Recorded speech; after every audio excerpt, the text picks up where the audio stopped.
There's really never been a runner and a race walker in America that's managed to do both and be successful. It's different. A lot of people aren't accepting of that, but then again, there are a lot of supporters. I think Taylor could be certainly one of the best runners to come through Ohio, especially one of the most unique.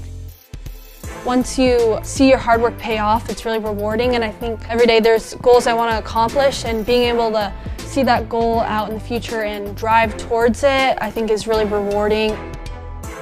I'm running for a reason, and it's more than just making my parents and my coaches proud. For myself, I think if I'm going to work hard, I'm going to train hard. I'd love to be able to go down as one of the better runners in Ohio and hopefully in the nation. She's out there to be the best that she can be, and that allows her, I think, to take risks. That she's not afraid to go out and try something, to go willing to push. That's just who Taylor is.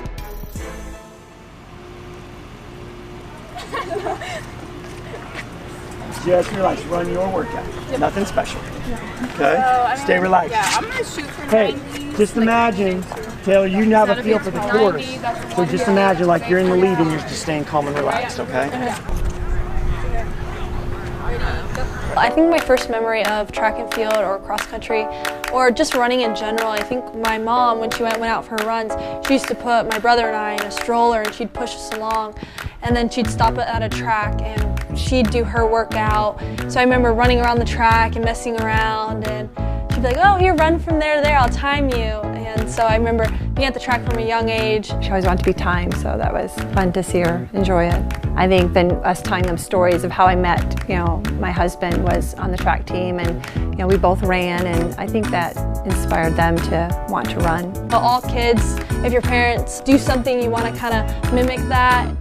11, 12, 11, 13, perfect.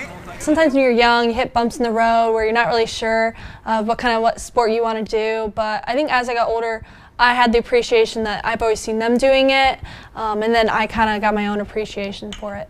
We didn't push it. The strategy Terry and I both applied to all the kids was to let them find their own path. I did basketball, I did soccer, I figure skated for a while, and then I did running in middle school.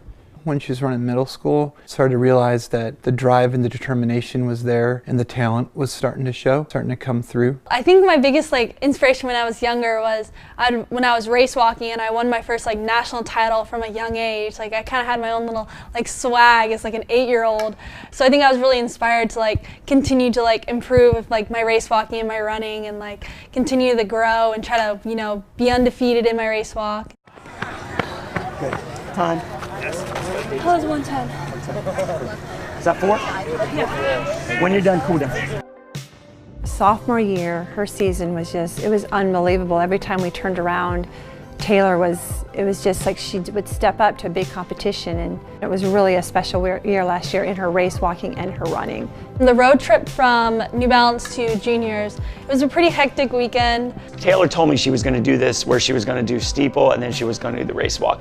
And when the girl sets her mind to it, I knew she was going to do it. So we went there and I won, which was way more than we expected. It was kind of crazy because you want to enjoy the moment, but at the same time we're like, okay, I'm getting close, I have less than 24 hours and I'm going to be racing again. Next thing I knew, I was on the track doing a 10K. Her race walk didn't surprise me. She's one that she can just switch gears in a second. So all she thought about was steeplechase. As soon as that was over, it was time for race walk. I always thought no one has that double. No one can ever say they have that double.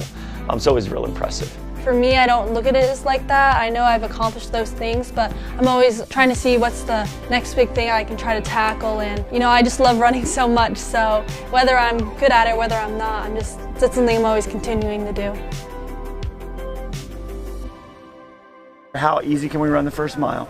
Okay. How quickly? How quickly? I know we want it fast. Go out first. Because the first mile is all about position. The second mile, there's a lot of, when I looked at the map, there's a lot of surge corners and things. Yeah. Look at because there's always, anytime you get a surge corner where it's a 5-second surge, okay? Second is always stay your position or try to move up, and then the third, what the third is. So get back and tell me what you guys think afterwards, because I want to run the course too. When Taylor first picked up race walking, I was surprised that she kept doing it because the kids get made fun of. She just looked past it. She had a good group. The race walk community is very, very small. They're kind of just take care of each other and they support each other. And it bothered her a little bit, but she would just talk to us and say, it's okay, just don't listen to them, just do what you like to do, and she stuck with it. The reason I probably stuck with race walking since I was younger was, I really enjoyed it, I liked it, I thought it was kind of different, and I was good at it too. And what young kid doesn't want to keep doing something they're good at, especially if I was winning meets. And then once I got, a little bit older, middle school, and I kind of realized the potential I could have. Maybe if my running doesn't go anywhere, I can still try to get a race walking scholarship, and maybe I can qualify to the Olympics. What kid doesn't want to pass up that kind of opportunity? I think she's found something that she's passionate about. She's met a lot of people, and she's got to travel around the world. And to wear a USA singlet means the world to her, to represent her country. And she goes to these, and it's something that she's found that she loves. She just has a passion for it, but she also has a passion for running. So I've told her, there always has to be that one person. You're showing that you can be, excel at a high level in running and race walking. You're changing your sport. There's a lot of pull from the race walking community.